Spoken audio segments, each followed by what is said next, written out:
অনেক দুঃখ লাগলো, অনেক কষ্ট লাগলো, কারণ চোখের সামনে দেখলাম। আমি বিকেলবেলা ঘুরতে গিয়েছিলাম মাঠে। আমি প্রত্যেক দিনই ঘুরতে যাই মাঠে, তো আজও ঘুরতে গেছিলাম। এই যে দেখতে পাচ্ছেন কারেন্টের তার, 11,000 ভোল্টের কারেন্টের তার এইখান দিয়ে গেছে। তো ওই উপরে কিন্তু পাখিটা বসেছিল। আমার চোখের সামনে ছট করে একটা শব্দ হলো এবং পাখিটা নিচে পড়ে গেল। আমি তাড়াতাড়ি চলে গেলাম। আমি ওইখানে যে দেখতে লাগলাম, পাখিটাকে খুঁজে নিয়ে এসে বের করে দেখলাম যে ও বেঁচে আছে কি না, কিন্তু না, ও বেঁচে নেই। কারণ কি, ও তখনই মারা গেছে। কিন্তু আমি বুঝতে পারছিলাম না, কারণ এর আগেও না অনেক পাখি এরকম ঝটকা খেয়ে পড়ে গেছে নিচে, তারপরে ওকে তুলে জল টল দিতে আবার ভালো হয়ে গেছে, ভালো হয়ে উড়ে চলে যেত।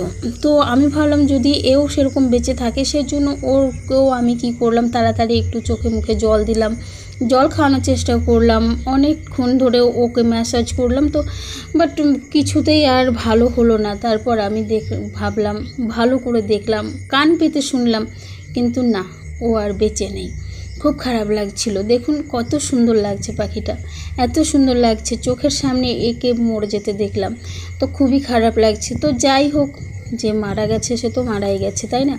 তো যাই হোক, আমি জানি এ পাখির জন্ম থেকে মুক্তি পেল। পরজন্ম যদি কিছু থাকে, ও যেন ভালোভাবে জন্ম নেয়।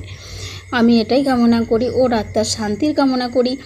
আর কি বলবো, দুঃখের কথা, খুব খারাপ লাগছিল। পাগুলো এতটাই শক্ত হয়ে গেছিলো, কিন্তু গোটা বডিটা কিন্তু খুব সফট, একেবারে পুরো তুলোর মতো রয়েছে, কিন্তু পাগুলো না একদম শক্ত হয়ে গেছে। তো কি করব আর বলুন, ওটাকে নিয়ে আর এখানে সেখানে ফেলে দিতেও ইচ্ছে করলো না। তো আমি কি করলাম, জমির একটা কোণে আমি একটা কাঠি দিয়ে, মানে লাঠি দিয়ে মাটি খুঁজলাম।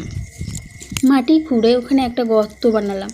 গর্ত বানিয়ে ওখানে আমি ওকে মাটি চাপা দিয়ে দিলাম, কারণ ও তো একটা জীবন, তাই না?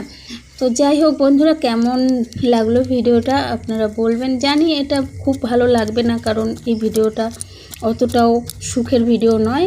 চোখের সামনে দেখেছি পাখিটাকে মরতে। তো আজকে যদি একটা মানুষ এইভাবে হঠাৎ করে অ্যাক্সিডেন্টালি হতো, তাহলে আজকে কত হইচই, কত কান্নাকাটি, কত কি হতো বলুন। আর এ পাখি বলে কেউ কিছু জানতেই পারলো না। আমার চোখের সামনে হয়েছিল বলে আমি দেখলাম, আমি জানতে পারলাম। তো যাই হোক, ভিডিওটা কোথা থেকে দেখছেন আপনারা আর কেমন লাগলো একটু কমেন্ট করে জানাবেন, আর ভালোবেসে পাশে থাকবেন। ওকে, আর খুব খুব খুব খুব ভালোবাসা রইল সবার জন্য, অনেক অনেক অনেক আন্তরিক শুভেচ্ছা রইল।